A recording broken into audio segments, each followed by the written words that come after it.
Capítulo 14. A destruição de Sodoma. Como a mais bela entre as cidades do Vale do Jordão, achava-se Sodoma, situada em uma planície que era como o jardim do Senhor, pela sua fertilidade e beleza. Ali florescia a luxuriante vegetação dos trópicos. Ali era a terra da palmeira, da oliveira e da videira, e flores derramavam o seu perfume através de todo o ano. Ricas messes revestiam os campos, e rebanhos e gado cobriam as colinas circunvizinhas. A arte e o comércio contribuíam para enriquecer a orgulhosa cidade da planície. Os tesouros do Oriente adornavam seus palácios, e as caravanas do deserto traziam seus abastecimentos de coisas preciosas para lhe suprir os mercados. Com pouca preocupação ao trabalho, toda a necessidade da vida podia ser suprida, e o ano inteiro parecia um ciclo de festividades. A profusão que reinava por toda parte deu origem ao luxo e ao orgulho. A ociosidade e a riqueza tornam endurecido o coração que nunca foi oprimido pela necessidade ou sobrecarregado de tristeza. O amor ao prazer era favorecido pela riqueza e lazer, e o povo entregou-se à satisfação sensual. Eis que, diz o profeta, esta foi a maldade de Sodoma, tua irmã, soberba, fartura de pão e abundância de ociosidade teve ela e suas filhas, mas nunca esforçou a mão do pobre e do necessitado, e se ensoberbeceram e fizeram abominação diante de mim, pelo que as tirei dali, vendo eu isto. Ezequiel capítulo 16, versos 49 e 50. Nada mais desejável entre os homens do que riqueza e lazer, e contudo, estas coisas dão origem aos pecados que acarretaram destruição às cidades da planície. Sua vida inútil, ociosa, tornou-os presas das tentações de Satanás, e desfiguraram a imagem de Deus, tornando-se satânicos em vez de divinos. A ociosidade é a maior maldição que pode recair ao homem, pois que o vício e o crime seguem seu cortejo. Enfraquece o espírito, perverte o entendimento e avilta a alma. Satanás fica de emboscada, pronto para destruir aqueles que estão desprevenidos, cujo tempo vago lhe dá oportunidade para insinuar-se sob alguns disfarces atraentes. Ele nunca é mais bem-sucedido do que quando vem aos homens em suas horas ociosas. Em Sodoma havia regozijo e orgia, banquetes e bebedice. As mais vis e brutais paixões não eram refreadas. O povo desafiava abertamente a Deus e a sua lei, e deleitava-se em ações de violência. Posto que tivessem diante de si o exemplo do mundo antediluviano e soubessem como a ira de Deus se manifestar em sua destruição, seguiam, contudo, o mesmo caminho de impiedade. Por ocasião da mudança de Ló para Sodoma, a corrupção não havia ainda se tornado geral, e Deus, em sua misericórdia, permitiu que raios de luz resplandecessem por entre as trevas morais. Quando Abraão libertou dos elamitas os cativos, foi chamada a atenção do povo para a verdadeira fé. Abraão não era um estranho para o povo de Sodoma, e seu culto ao Deus invisível fora assunto para ridículo entre eles. Mas sua vitória sobre forças grandemente superiores e sua disposição magnânima dos prisioneiros e despojos provocaram espanto e admiração. Enquanto sua habilidade e bravura eram exaltadas, ninguém podia evitar a convicção de que o fizera vencedor um poder divino. E seu espírito nobre e abnegado, tão estranho aos habitantes de Sodoma, que só procuravam o proveito próprio, foi outra prova da superioridade da religião que ele honrara pela sua coragem e fidelidade. Melquisedeque, conferindo a bênção a Abraão, reconhecera Jeová como a fonte de sua força e autor da vitória. Bendito seja Abraão do Deus Altíssimo, o possuidor dos céus e da terra, e bendito seja o Deus Altíssimo, que entregou os teus inimigos nas tuas mãos. Gênesis capítulo 14, versos 19 e 20. Deus estava a falar àquele povo pela sua providência, mas o último raio de luz foi rejeitado, assim como foram todos os anteriores. E agora, a última noite de Sodoma estava a aproximar-se. Já as nuvens da vingança lançavam as sombras sobre a cidade condenada. Os homens, porém, não o perceberam. Enquanto anjos se aproximavam em sua missão de destruição, homens sonhavam com prosperidade e prazer. O último dia foi como todos os outros que tinham vindo e ido. A tarde caía sobre cenas de encanto e segurança. Uma paisagem de beleza sem par era banhada pelos raios do sol poente. A frescura da tarde chamara para fora de casa os habitantes da cidade, e as multidões, em busca de prazeres, passavam de um lado para outro, preocupadas com os gozos daquela hora. Ao crepúsculo, 2 estrangeiros se aproximaram da porta da cidade. Eram aparentemente viajores, vindo para pernoitarem. Ninguém poderia discernir, naqueles humildes viandantes, os poderosos arautos do juízo divino, e mal sonhava a multidão alegre e descuidada que, em seu tratamento a esses mensageiros celestiais, naquela mesma noite, atingiriam o auge do crime que condenou sua orgulhosa cidade. Houve, porém, um homem que manifestou amável atenção para com os estranhos, e os convidou para sua casa. Ló não sabia do verdadeiro caráter deles, mas a polidez e a hospitalidade eram nele habituais. Faziam parte de sua religião, lições que ele havia aprendido pelo exemplo de Abraão. Se ele não houvesse cultivado o espírito de cortesia, poderia ter sido deixado a perecer com o resto de Sodoma. Muita casa, fechando suas portas a um estranho, excluiu o mensageiro de Deus, que teria trazido bênção, esperança e paz. Cada ato da vida, por pequeno que seja, tem sua influência para o bem ou para o mal. A fidelidade ou a negligência naquilo que aparentemente são os menores deveres pode abrir a porta para as mais ricas bênçãos da vida ou para suas maiores calamidades. São as pequenas coisas que provam o caráter. São os atos despretensiosos de abnegação diária, praticados com um coração prazenteiro e voluntário, que Deus aprova. Não devemos viver para nós mesmos, mas para outrem. E é apenas pelo esquecimento de nós mesmos, alimentando um espírito amorável, auxiliador, que podemos tornar nossa vida uma bênção.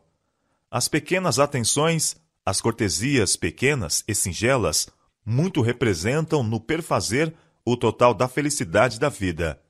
E a negligência destas coisas constitui não pequena participação na desgraça humana. Vendo o desacato a que os estranhos estavam expostos, em Sodoma, Ló tornou um de seus deveres guardá-los ao entrarem, oferecendo-lhes acolhimento em sua casa. Estava assentado à porta quando os viajantes se aproximavam, e, observando-os, levantou-se de seu lugar para os encontrar, e, curvando-se, polidamente disse: Eis agora, meus senhores, entrai, peço-vos em casa de vosso servo, e passai nela a noite. Eles pareciam declinar de sua hospitalidade, dizendo: Não, antes na rua passaremos a noite. Seu objetivo nesta resposta foi duplo: provar a sinceridade de Ló e também parecer ignorar o caráter dos homens de Sodoma, como se supusessem livre de perigo ficar na rua à noite. Sua resposta tornou Ló mais resolvido a não deixá-los à mercê da turba infame. Insistiu com o convite até que cederam, e o acompanharam para casa. Ele esperava esconder sua intenção aos ociosos que estavam à porta, trazendo os estrangeiros à sua casa para um caminho indireto. Mas a hesitação e demora deles e o empenho persistente de Ló fizeram com que fossem observados. E à noite, antes que acomodassem, uma multidão iníqua reuniu-se em redor da casa. Era um grupo imenso, jovens e velhos, igualmente inflamados pelas mais vis paixões. Os estranhos estiveram a fazer indagações quanto ao caráter da cidade, e Ló advertira-os a não se arriscarem a sair de suas portas naquela noite, quando as vaias e zombarias da turba eram ouvidas, reclamando que os homens lhe fossem trazidos para fora. Sabendo que, sendo provocados à violência, poderiam facilmente penetrar em sua casa, Ló saiu para experimentar sobre eles o efeito da persuasão. Meus irmãos, disse ele, rogo-vos que não façais mal, empregando o termo irmão no sentido de vizinhos, e esperando conciliá-los e envergonhá-los de seus intuitos abjetos. Mas suas palavras foram como gasolina sobre as chamas. A ira dele se tornou semelhante ao rugido da tempestade. Zombaram de Ló, como que fazendo-se juiz sobre eles, e ameaçaram tratá-lo pior do que se propuseram fazer para com os seus hóspedes. Ruíram sobre ele e o teriam reduzido a pedaços se não tivesse sido livrado pelos anjos de Deus. Os mensageiros celestes estenderam sua mão e fizeram entrar a Ló consigo na casa e fecharam a porta. Os fatos que se seguiram revelam o caráter dos hóspedes que ele acolhia. Feriram de cegueira os varões que estavam à porta da casa, desde o menor até o maior, de maneira que se cansaram para achar a porta. Se não tivessem sido visitados com dupla cegueira, entregando-se à dureza de coração, o toque de Deus contra eles tê-los-ia feito temer e desistir de sua má obra. Aquela noite não se distinguiu por maiores pecados do que muitas outras anteriores. A misericórdia, porém, durante tanto tempo desprezada, cessara finalmente de pleitear. Os habitantes de Sodoma haviam passado os limites da paciência divina, os limites ocultos entre a paciência de Deus e a sua ira. Os fogos de sua vingança estavam prestes a acender-se no vale de Sidim. Os anjos revelaram a Ló o objetivo de sua missão. Nós vamos destruir este lugar, porque o seu clamor tem engrossado diante da face do Senhor, e o Senhor nos enviou a destruí-lo. Os estranhos que Ló se esforçara para proteger, prometeram agora protegê-lo e salvar também todos os membros de sua família que com ele fugissem da ímpia cidade. A populaça cansara-se e se retirara, e Ló foi avisar seus filhos. Repetiu as palavras dos anjos: Levantai-vos, saí deste lugar, porque o Senhor há de destruir a cidade. Mas ele lhes pareceu como quem zombava. Riram-se daquilo que chamavam seus receios supersticiosos. Suas filhas eram influenciadas pelos maridos. Estavam muito bem ali onde se encontravam. Não podiam ver sinais de perigo. Tudo estava exatamente como havia sido. Possuíam muitos bens e não podiam crer fosse possível que a bela Sodoma houvesse de ser destruída. Ló voltou triste para casa e referiu a história de seu insucesso. Então os anjos o mandaram levantar-se e tomar a esposa e as 2 filhas que ainda estavam em casa e deixar a cidade. Ló, porém, demorava-se, se bem que diariamente angustiado ao ver cenas de violência, não tinha uma concepção verdadeira da iniquidade aviltante e abominável praticada naquela ignóbil cidade. Não se compenetrava da terrível necessidade de darem o juízo de Deus a um paradeiro ao pecado. Alguns de seus filhos apegaram-se a Sodoma, e sua esposa recusou-se a partir sem eles. O pensamento de deixar aqueles a quem ele tinha como os mais caros na terra parecia ser mais do que poderia suportar. Era duro abandonar sua casa luxuosa e toda a riqueza adquirida pelos trabalhos de sua vida inteira, a fim de sair como um errante destituído de bens. Pasmo pela tristeza, demorava-se relutante em partir.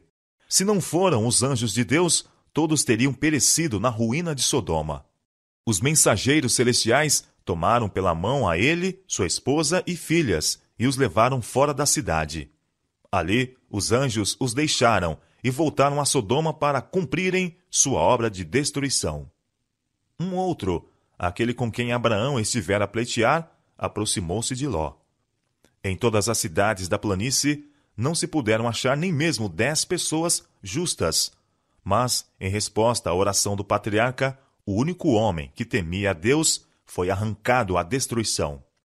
foi dada esta ordem com surpreendente veemência: escapa-te por tua vida, não olhes para trás de ti, e não pares em toda esta campina, escapa lá para o monte, para que não pereças.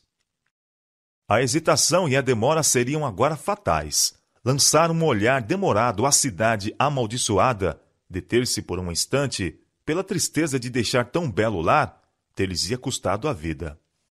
A tormenta do juízo divino estava apenas a esperar que estes pobres fugitivos pudessem escapulir.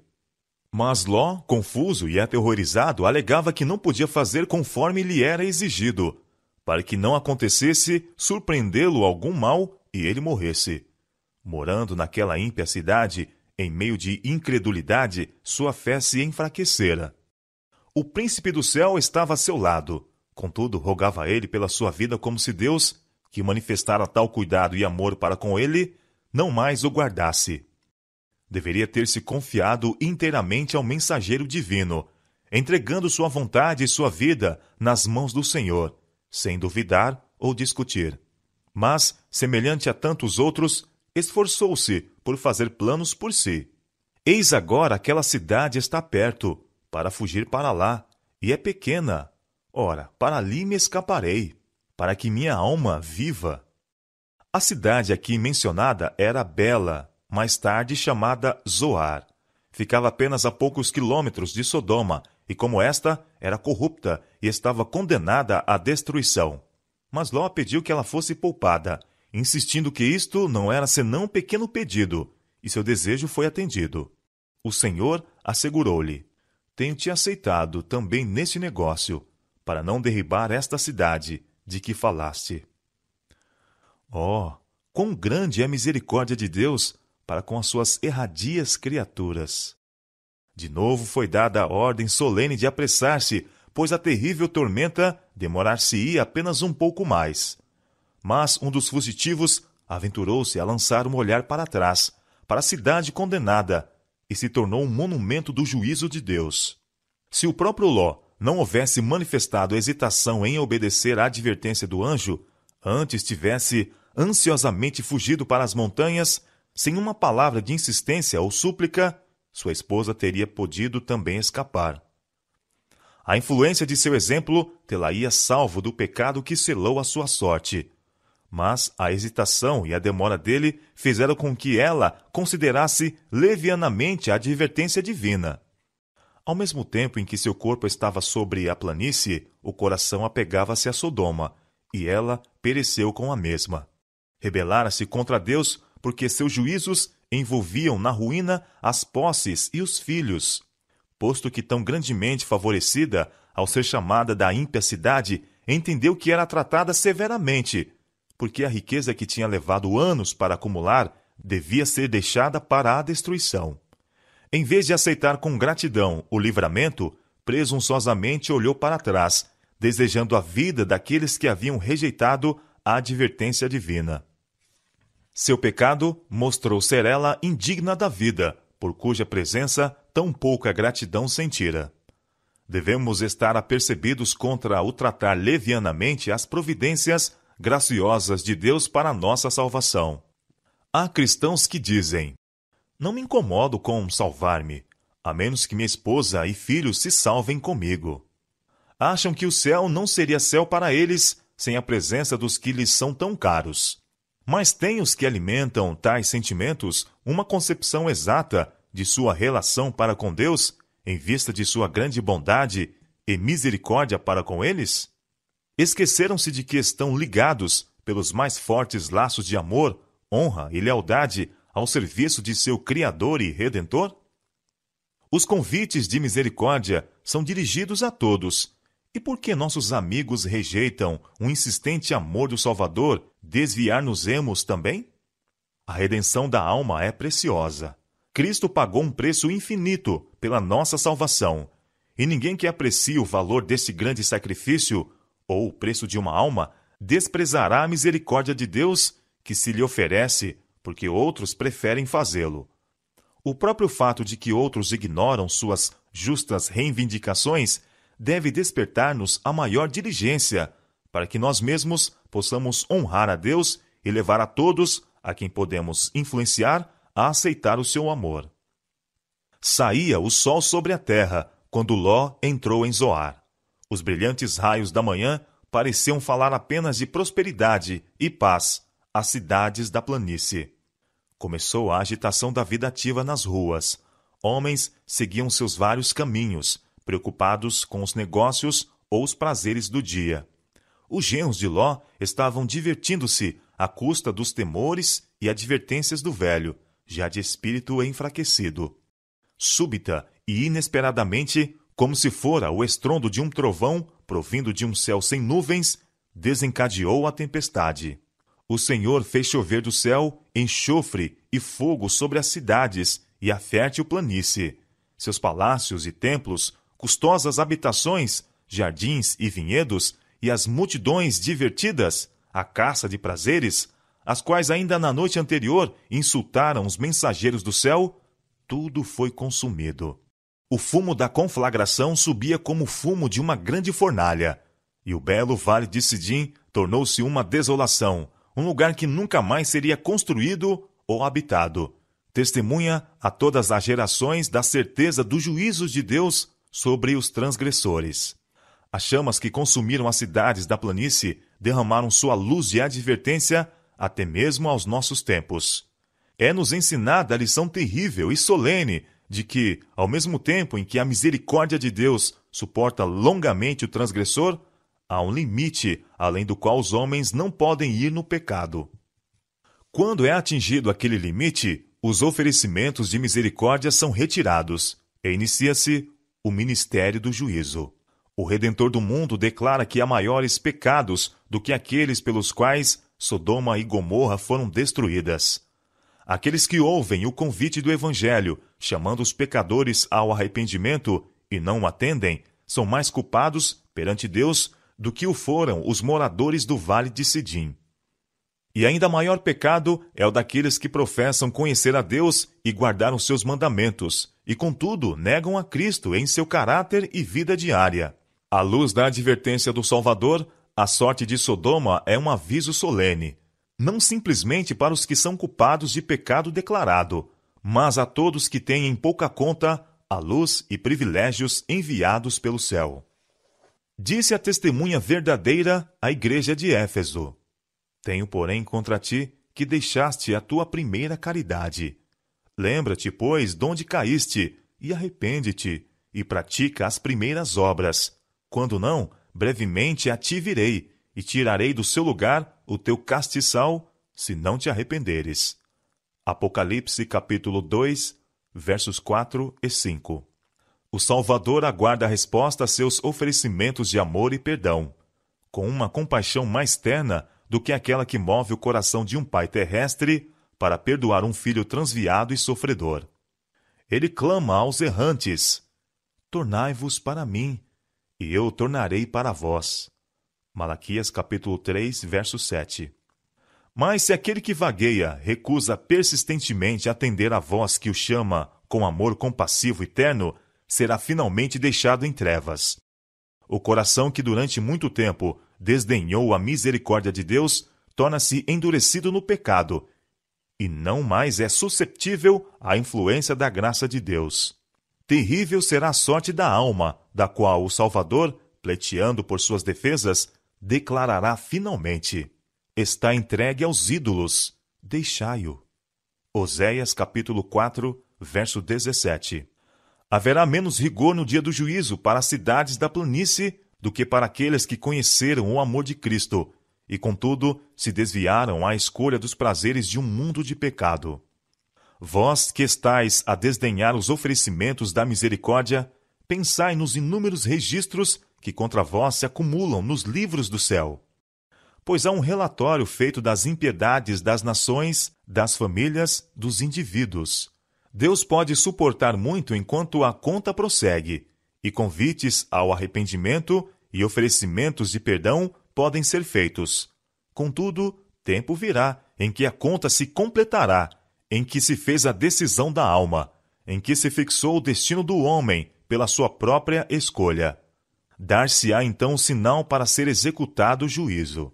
há motivos para alarmar-nos na condição do mundo religioso hoje. Tem-se tido em pouca conta a misericórdia de Deus. A multidão anula a lei de Jeová, ensinando doutrinas que são preceitos de homens. São Mateus capítulo 15, verso 9. A incredulidade prevalece em muitas das igrejas de nosso país. Não a incredulidade em um sentido mais amplo, como franca negação da Bíblia, mas uma incredulidade vestida no traje do cristianismo, ao mesmo tempo em que se acha a solapar a fé na Bíblia como revelação de Deus. A devoção fervorosa e a piedade vital deram lugar ao formalismo oco. Como consequência, prevalecem a apostasia e o sensualismo. Cristo declarou: como também da mesma maneira aconteceu nos dias de Ló, assim será no dia em que o Filho do Homem há de se manifestar. São Lucas, capítulo 17, versos 28 a 30. O registro diário dos acontecimentos que se passam testifica do cumprimento de suas palavras. O mundo está rapidamente a amadurecer para a destruição. Logo deverão derramar-se os juízos de Deus, e pecado e pecadores ser consumidos. Disse o Salvador: olhai por vós, não aconteça que os vossos corações se carreguem de glutonaria, de embriaguez e dos cuidados da vida, e venha sobre vós, de improviso, aquele dia. Porque virá como um laço sobre todos os que habitam na face de toda a terra, todos cujos interesses estão centralizados neste mundo. Vigiai, pois, em todo o tempo, orando para que sejais havidos por dignos de evitar todas estas coisas que hão de acontecer, e de estar em pé diante do Filho do Homem. São Lucas capítulo 21, versos 34 a 36. Antes da destruição de Sodoma, Deus enviou uma mensagem a Ló: escapa-te por tua vida, não olhes para trás de ti e não pares em toda esta campina. Escapa lá para o monte, para que não pereças. A mesma voz de advertência foi ouvida pelos discípulos de Cristo, antes da destruição de Jerusalém.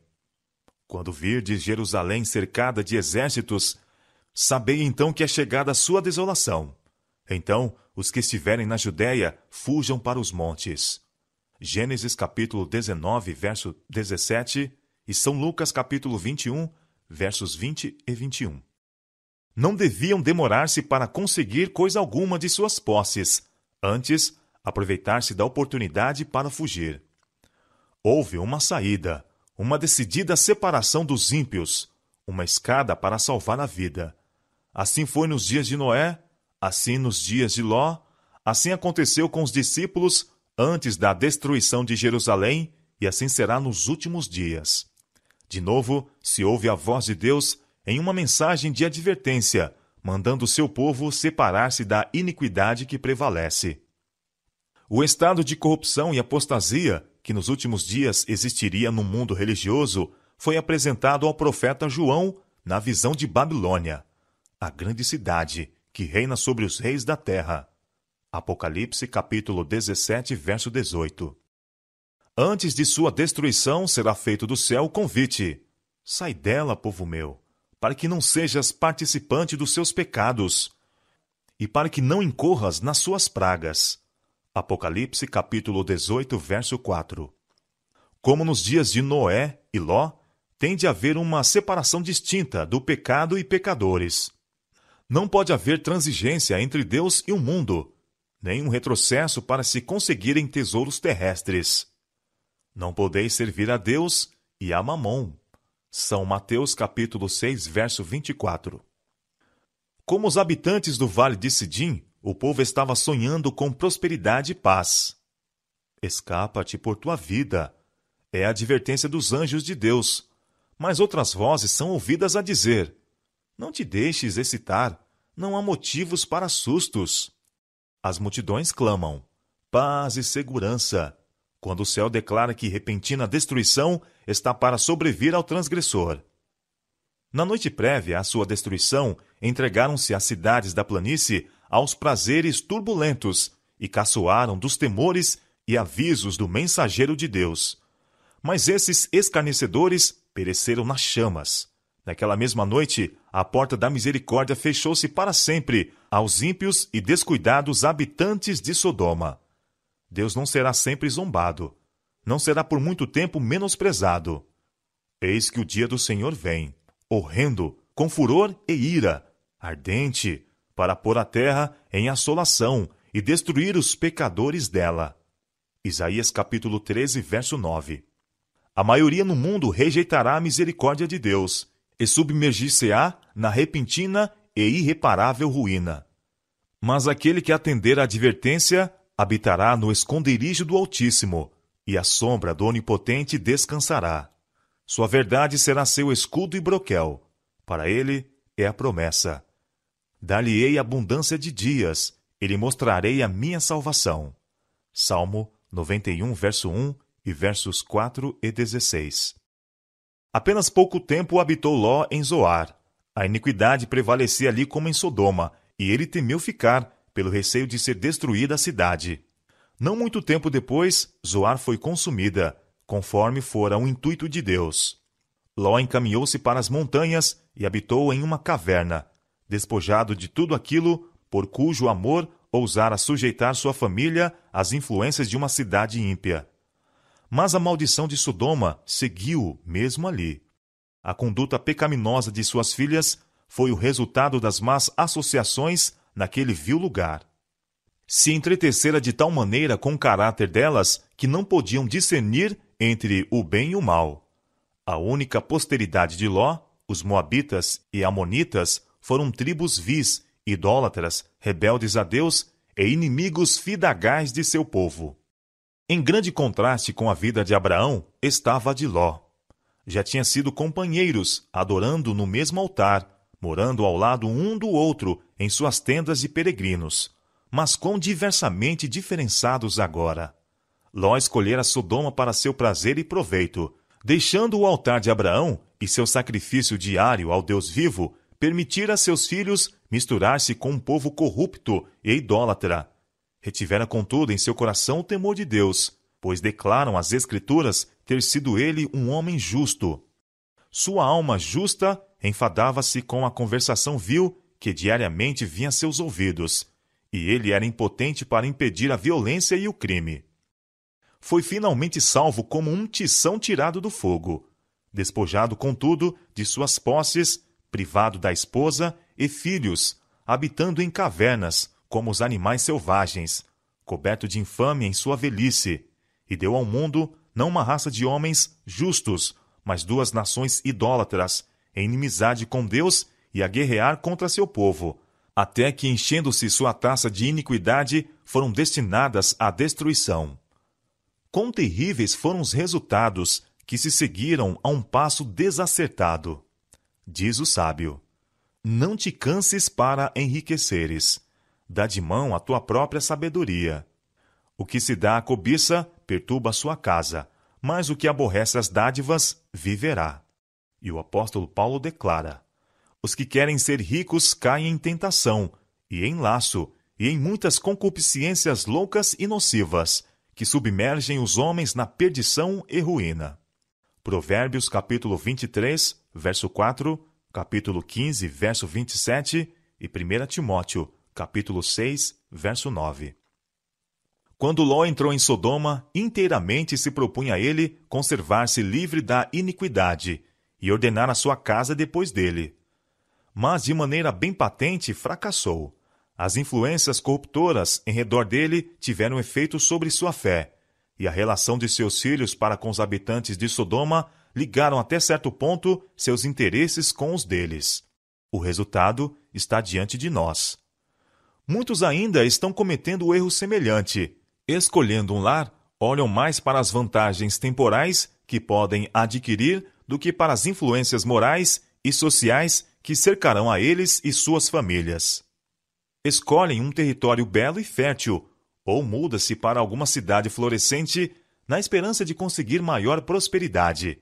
Mas seus filhos se acham rodeados de tentações e muitas vezes formam camaradagens que são desfavoráveis ao desenvolvimento da piedade e à formação de um caráter reto. A atmosfera de moralidade frouxa, de incredulidade, de indiferença às coisas religiosas, têm uma tendência para contrariar a influência dos pais. Exemplos de rebelião contra a autoridade paternal e divina estão sempre diante dos jovens. Muitos fazem amizades com ateus e incrédulos e lançam sua sorte com os inimigos de Deus. Ao escolhermos uma residência, Deus quer que consideremos, antes de tudo, as influências morais e religiosas que nos rodearão, a nós e a nossas famílias. Podemos achar-nos em situações probantes, pois que muitos não podem ter o seu ambiente conforme quereriam, e onde quer que o dever nos chame, Deus nos habilitará a permanecer incontaminados, se orarmos e vigiarmos, confiando na graça de Cristo. Mas não devemos expor-nos desnecessariamente a influências desfavoráveis à formação de caráter cristão. Quando voluntariamente nos colocamos em uma atmosfera de mundanismo e incredulidade, desagradamos a Deus, e de nossos lares repelimos os santos anjos. Aqueles que procuram para seus filhos riquezas e honras mundanas, às expensas de seus interesses eternos, acharão no fim que estas vantagens são uma perda terrível. Semelhantes a Ló, muitos veem seus filhos na perdição e apenas conseguem salvar sua própria alma. Perde-se o trabalho de sua vida. Esta é um triste malogro. Se tivessem exercido verdadeira sabedoria, seus filhos poderiam ter tido menos prosperidade mundana, mas ter-se-iam assegurado um título à herança imortal. A herança que Deus prometeu a seu povo não está neste mundo. Abraão não teve possessão na terra, nem ainda o espaço de um pé. Atos, capítulo 7, verso 5. Ele possuía muitos recursos, e dele fazia uso para a glória de Deus e para o bem de seus semelhantes. Mas não olhava para este mundo como uma pátria. O Senhor o chamara para deixar seus patrícios idólatras, com a promessa da terra de Canaã em possessão eterna. Todavia, nem ele, nem seu filho, nem o filho de seu filho a recebeu. Quando Abraão quis um lugar para sepultar seus mortos, teve de comprá-lo aos cananeus. Sua única possessão na terra da promessa foi aquele túmulo cavado na pedra, na caverna de Macpela. A palavra de Deus, porém, não havia falhado. Tampouco teve ela o seu cumprimento final na ocupação de Canaã pelo povo judeu. As promessas foram feitas a Abraão e à sua posteridade. Gálatas, capítulo 3, verso 16. O próprio Abraão deveria participar da herança. O cumprimento da promessa de Deus pode parecer achar-se muito demorado, pois um dia para o Senhor é como 1000 anos, e 1000 anos como um dia. Pode parecer tardar, mas no tempo aprazado certamente virá, não tardará. A dádiva a Abraão e sua semente incluirá não simplesmente a região de Canaã, mas a terra toda. Assim diz o apóstolo. A promessa de que havia de ser herdeiro do mundo não foi feita pela lei a Abraão, ou a sua posteridade, mas pela justiça da fé. Romanos capítulo 4, verso 13. E a Bíblia claramente ensina que as promessas feitas a Abraão devem cumprir-se por meio de Cristo. Todos os que são de Cristo são descendência de Abraão e herdeiros conforme a promessa, herdeiros de uma herança incorruptível e incontaminável, e que se não pode murchar, a saber, a terra livre da maldição do pecado, pois o reino e o domínio e a majestade dos reinos debaixo de todo o céu serão dados ao povo dos santos do Altíssimo, e os mansos herdarão a terra e se deleitarão na abundância de paz. Daniel capítulo 7, verso 27 e Salmo capítulo 37, verso 11. Deus proporcionou a Abraão uma perspectiva desta herança imortal, e com esta esperança ele se contentou. Pela fé, habitou na terra da promessa, como em terra alheia, morando em cabanas com Isaque e Jacó, herdeiros com ele da mesma promessa, porque esperava a cidade que tem fundamentos, da qual o artífice e construtor é Deus. Hebreus capítulo 11, verso 9 e 10. A respeito da posteridade de Abraão está escrito: todos estes morreram na fé, sem terem recebido as promessas, mas, vendo-as de longe e crendo-as e abraçando-as, confessaram que eram estrangeiros e peregrinos na terra. Hebreus capítulo 11, verso 13. Devemos morar neste mundo como peregrinos e estrangeiros, se quisermos alcançar uma pátria melhor, isto é, a celestial. Hebreus capítulo 11, verso 16. Aqueles que são filhos de Abraão estarão a procurar a cidade que ele estava, da qual o artífice e construtor é Deus.